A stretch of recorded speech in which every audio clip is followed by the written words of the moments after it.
Assalamualaikum para pecinta film dimanapun kalian berada. Bertemu lagi bersama saya, manusia setengah tampan yang kurang kerjaan. Saya doakan semoga kita semua diberi kesehatan, umur yang panjang, dan rezeki yang berlimpah. Video kali ini kita akan merangkum sebuah film yang dirilis tahun 1998 berjudul The Mask of Zorro. Zorro sendiri merupakan sosok pendekar pedang bertopeng yang mana ia bertempur melawan tentara dalam perang kemerdekaan, membela para petani dan rakyat jelata Meksiko, California. Tanpa berlama-lama kita langsung saja masuk alur ceritanya.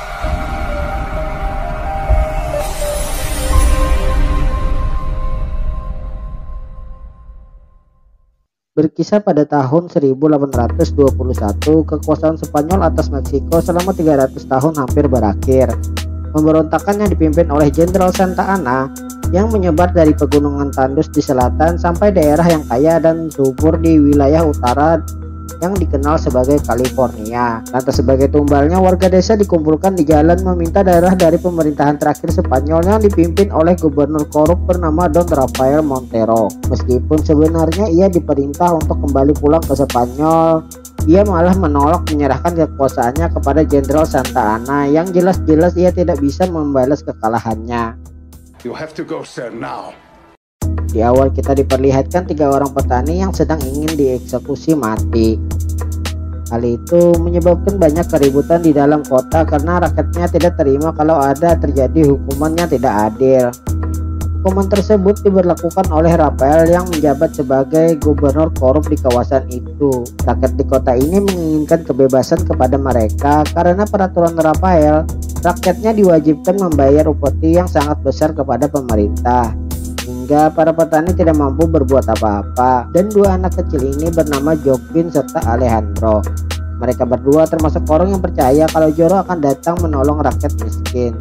Lalu datanglah Senor Lopez memarahi mereka berdua karena sudah melubangi keretanya. Father, I would hate to carve ones for you. Do you think he's really going to come, Senor Lopez? Joaquin, Alejandro, you. Now go.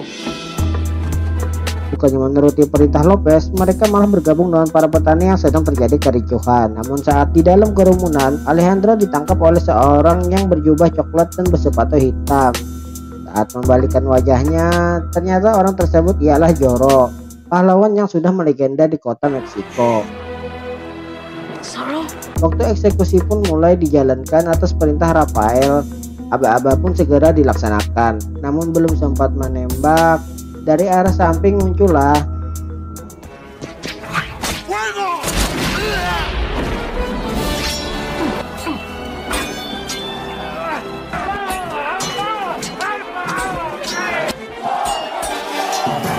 melihat aksi Zorro yang mengagumkan, Rafael tersenyum. Lalu ia melancarkan jebakannya, rencana sebelumnya yang sudah disusunnya untuk menyerang Zorro dari arah atas. Beruntung Joaquin dan Alejandro melihatnya, lalu membantu Zorro dengan cara mendorong patung yang berada di sisi lebih atas para prajurit pasukan Rafael.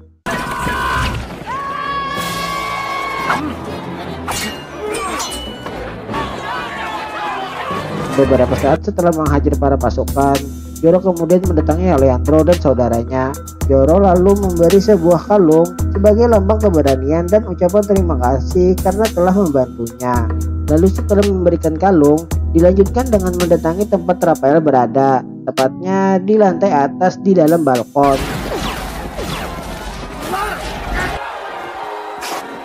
Ternyata gubernur Rafael ini sengaja ingin membunuh 3 orang yang tidak bersalah, hanya untuk menjebak seorang Zorro. Karena hal itu juga, Zorro langsung memberi 3 garisan kecil di leher sebagai kenang-kenangan. Lalu Zorro kemudian memperingati Rafael agar jangan kembali lagi.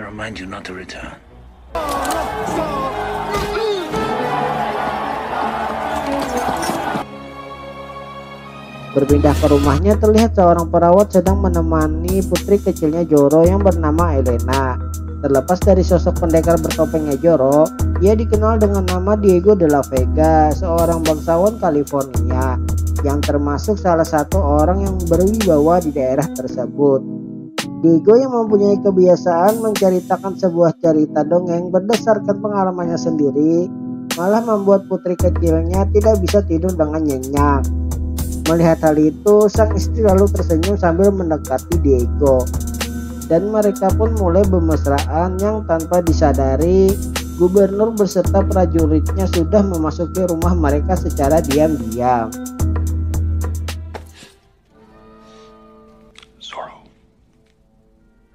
Merasa kalau gubernur korup ini sudah mengetahui identitas Zoro yang sebenarnya, Diego mencoba melawan dan langsung menyerang gubernur Rafael.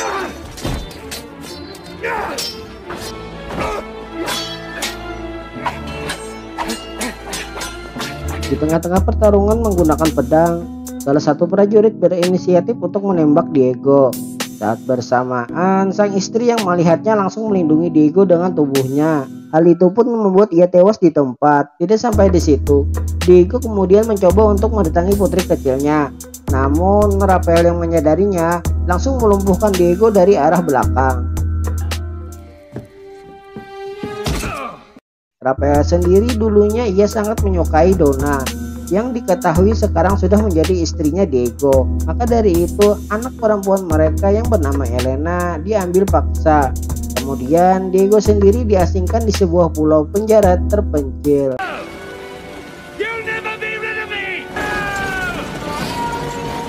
Singkat cerita, Joaquin dan Alejandro sudah dewasa. Mereka sekarang sudah menjadi penjahat yang dicari di mana-mana. Sejak ditinggal Zoro, pemerintahan korup sekarang sangat merajalela. Kalaupun ada yang berani melawan, mereka akan dianggap pembangkang lalu dijebloskan ke penjara. Dan ini bernama Jack.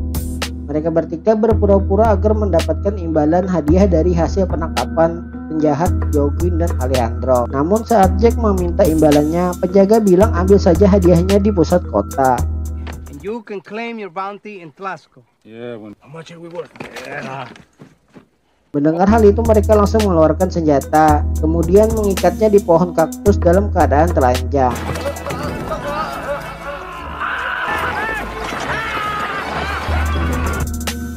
Di sisi lain, Kapten Lop sudah menghadang mereka bertiga. Belum sempat kabur, Jack terkena tembakan di paha kanannya. Disusul dengan tembakan selanjutnya, peluru Kapten Lop itu pun mengenai salah satu dari mereka berdua. Merasa kalau dirinya tidak bisa kabur lagi, Joaquin memaksa Alejandro untuk meninggalkannya sendirian. Alejandro lalu bersembunyi di semak-semak. Ia menyaksikan bagaimana kekejaman Kapten Lop mengeksekusi saudaranya dengan memisahkan antara kepala dan tubuh korbannya. Bury the body. Bag the head. Berpindah ke sebuah pulau yang mana 20 tahun yang lalu Zoro dihukum di penjara diasingkan di tempat tersebut.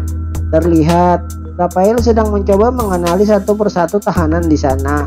Namun karena 20 tahun bukan waktu yang sebentar, sudah pasti banyak perubahan terjadi kepada Zoro. Bodohnya lagi saat penjaga menanyakan kepada semua tahanan siapa yang merupakan pria bertopeng berpakaian hitam yang biasa dikenal sebagai Zoro. Secara otomatis semua tahanan mengaku bahwa dirinya lah orang yang dimaksud. Hal itu pun memicu keributan di dalam ruang tahanan. I'm Zoro! You old fool! I am Zoro! Here I am! I am Anyone can see you are... Dari semua keributan yang terjadi, ada tahanan yang tewas akibat kepalanya terbentur mengenai dinding beton. Dari kejadian itu, Diego memanfaatkan situasi untuk kabur dari tahanan di sana. Ia berpura-pura sebagai tahanan yang tewas sebelumnya. Ternyata bukan tanpa alasan Rafael mencari Zoro. Ia ingin memastikan bahwa Zoro sudah tewas karena ia ingin kembali menguasai daerah tersebut. Kembali ke Alejandro, ia terlihat sedang mengalami frustasi sambil meminum minuman keras. Ia juga berniat menukar kalung pemberian Zoro dengan 2 gelas minuman, yang kebetulan saat itu terlihat oleh Diego dan langsung menghentikannya. Diego kemudian mempertanyakan dari mana asal ia mendapatkan kalung itu. He's dead. I'm sorry. You're sorry? Di saat bersamaan, Kapten Lop juga berada di sana, yang membuat Alejandro ingin menyerangnya. Di sini Diego menyarankan agar tidak bertarung dalam keadaan mabuk dan marah, karena melawan prajurit profesional memang harus dalam keadaan siap. Mendengar hal itu, Alejandro marah, berbalik melawan perkataannya. Usai Diego dan Alejandro pemanasan, identitas Joro sebenarnya pun diberitahukan. Seperti yang kita ketahui, bagaimana kemahiran Joro dalam memainkan pedang. Sudah pasti itu semua disertai dengan latihan-latihan yang sangat berat. Sembari latihan, ia juga mencuri seekor kuda hitam yang sudah dirincarnya dari siang hari. Dengan menggunakan penutup wajah, Alejandro mencoba menjinakkannya. Bukannya patuh, kuda itu malah sebaliknya mengamuk dan menghancurkan apa yang ia lihat.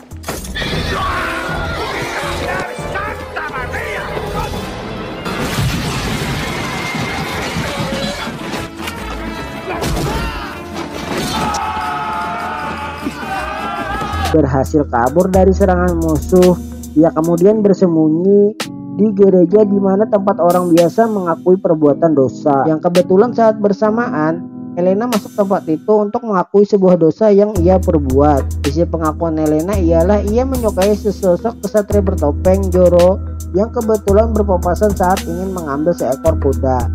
Mendengar hal itu, Alejandro tersenyum dan mengatakan bahwa what your heart truly feels. I forgive you. Belum sempat berbicara panjang lebar, Kapten Lop beserta anak buahnya datang mencari Joro. Dalang dari semua kekacauan ini, di luar gereja terlihat kuda hitam Joro sudah menunggunya. Dengan nada siulan, kudanya pun datang menghampirinya.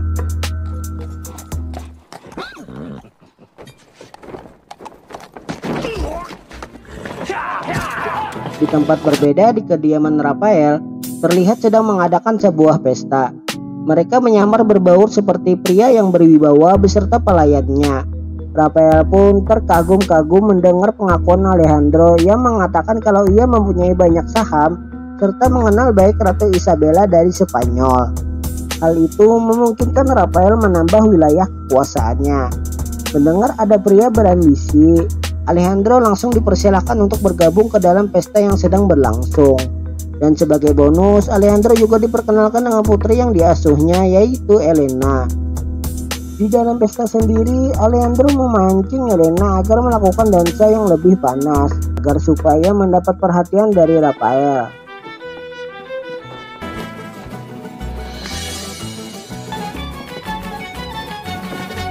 Benar saja rencana ia berhasil. Diperlihatkanlah bagaimana rencana Rafael untuk membeli wilayah California atas kekuasaan Santa Ana. Ternyata ia memaksa penduduk miskin untuk menambang, mengambil emas di wilayah California.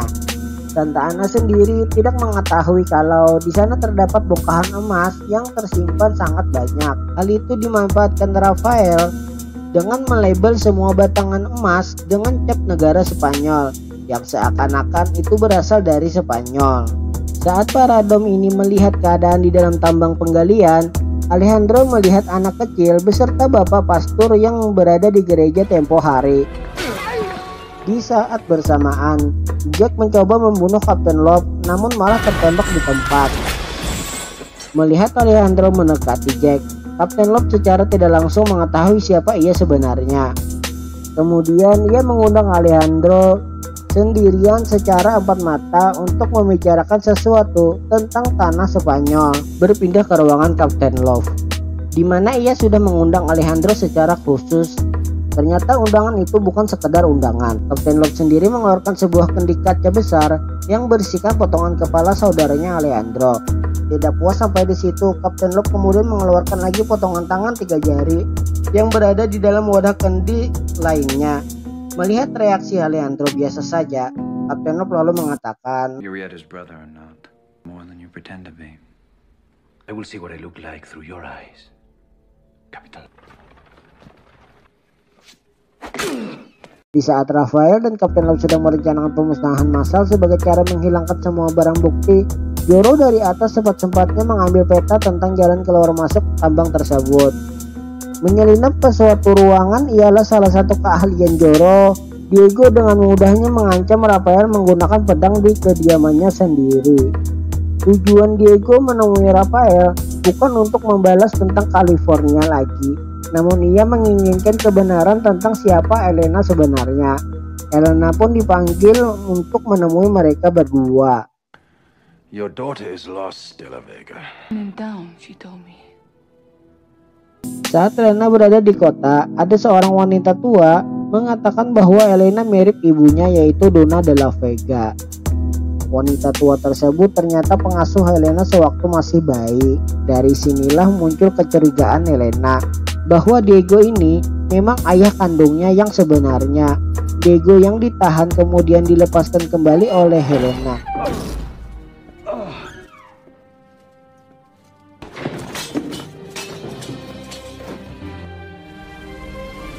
Beralih ke pertambangan, terlihat semua para petani dikurung paksa atas perintah Kapten Love. Hal itu dilakukan agar mempermudah mereka menghilangkan barang bukti beserta semua saksi mata. Joro yang sudah mengetahui cara agar memasuki tambang mulai melancarkan aksinya. Ia mencoba menggagalkan rencana Rafael dan Kapten Love. Melihat emas batangan sedang dinaikkan menuju atas, Joro berinisiatif untuk menjatuhkannya kembali. Di sisi lain, Rafael beserta anak buahnya melihat kedatangan Joro langsung mengejarnya dan menembakinya.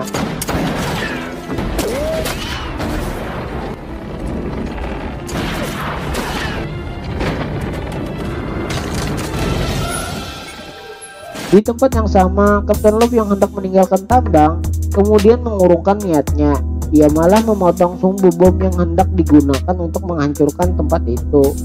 Di sini pertarungan terasa adil karena tiba-tiba Diego datang bersama pedangnya. Ia langsung mengalihkan senapan yang hendak ditembakkan oleh Rafael.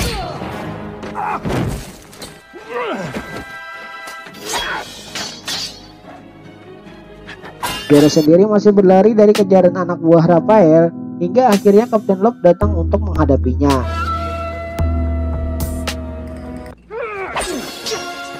Really? What is that? Beralih lagi ke Diego melawan Rafael. Diego de la Vega berhasil menguasai semua jalannya pertarungan, yang dimana ia hanya tinggal membunuh Kapten Rafael. Get you.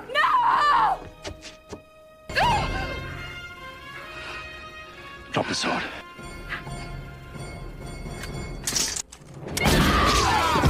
Di tengah pertarungan, sempat-sempatnya ia menyuruh Elena untuk membebaskan semua para pekerja tambang, yang mana gudang tambang tersebut sudah terbakar akibat ulah Joro sebelumnya.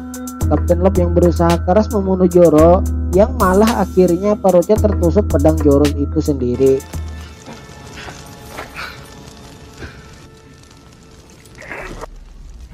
Kemudian dari arah atas, Diego de la Vega menjatuhkan Rafael beserta emas batangannya ke bawah, yang mana secara kebetulan menimpa Kapten Love itu sendiri. Kemudian para petani yang sudah bebas berlari menyelamatkan diri masing-masing. Beruntung ledakan tersebut terjadi setelah mereka sempat keluar dari tambang yang mulai hancur.